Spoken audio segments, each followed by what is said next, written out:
I've opposed this bill for years, but I'm slowly changing.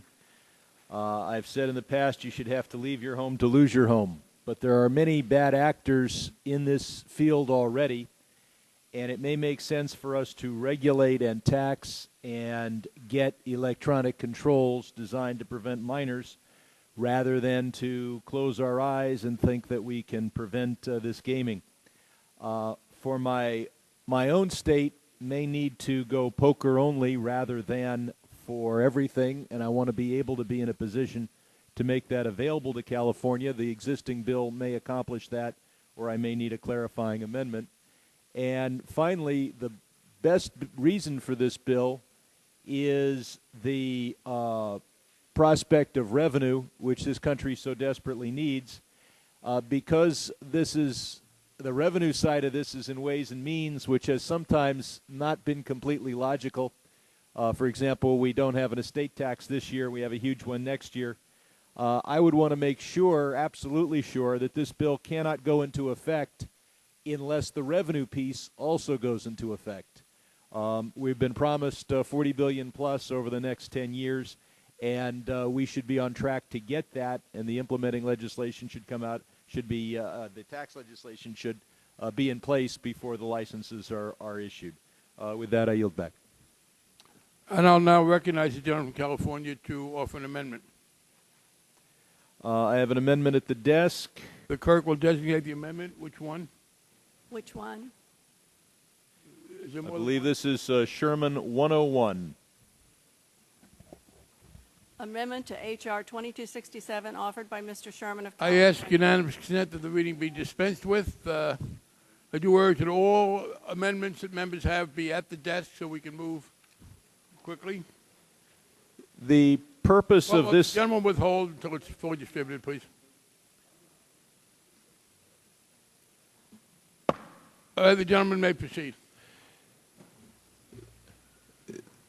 Gaming is regulated throughout this country, and those who have a history of violating gaming laws are not allowed to obtain gaming licenses. Now, as we move toward licensed internet gaming, we have a lot of folks who would like to participate who have made a career of violating U.S. laws deliberately. At the same time, anyone who's in the gaming industry now has had some at least inadvertent violations of law in spite of their best due diligence. I myself found my way into a casino at age 20, and that was not due to lack of due diligence by the operator.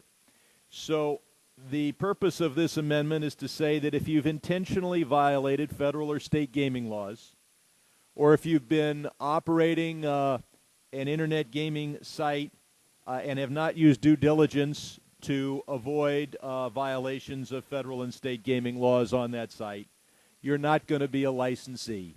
Al Capone couldn't get a liquor license if he had stayed around for the end of Prohibition, and I don't think that those who have made a practice of violating our laws should become licensees.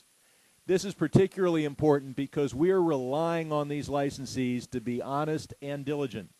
We're relying on them to keep minors off the sites. We're relying on them to exclude bettors from those states that opt out of this new system. And for us to license those who have been making money by evading or simply breaking U.S. laws makes no sense.